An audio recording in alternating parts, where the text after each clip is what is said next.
Japan থেকে higher করা এই বিখ্যাত এই বাঁশের মধ্যে দেখতে লম্বা লম্বা স্টিকের মতো এটা আমরা নিয়ে এবং সিদ্ধ করলাম, সিদ্ধ করার পর যা কিছু হবে তো সব কিছু দেখবেন আপনারা। তারপরে এখান থেকে নিয়ে আমরা একটা বাড়ির মধ্যে ডাললাম, বাড়ির মধ্যে ডালার পর দেখলাম যে না প্রচুর পরিমাণ ঠান্ডা, একটু গরম পানি দিয়ে হালকা হালকা নরম করে নিলাম, নরম করার পর তারপরে এটারে উঠাই নেওয়ার পরে একবারে স্টিক বাম্বু ঠান্ডা একবারে বড় বরফ দিয়ে একবারে কুলিং ফ্যান ডেকে নেওয়া মতো পাউডার গুলো দিয়ে দিলাম একটা দুটা উটের পাখি ডিমের মধ্যে। এই উটের পাখি ডিমের মধ্যে দিয়ে হালকা করে একটু ডিম ডিম দিলাম।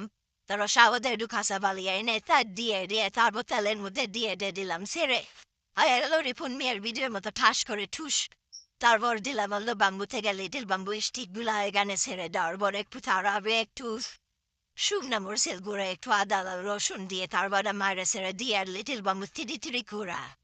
তারপর দিয়ে দিলাম বাম্বু স্টিকগুলা দেওয়ার পর লাড়া দেওয়ার পর বাহ চমৎকারের মতো হয়ে যাবে। তারপর আপনারা দেখবেন শুন বাবু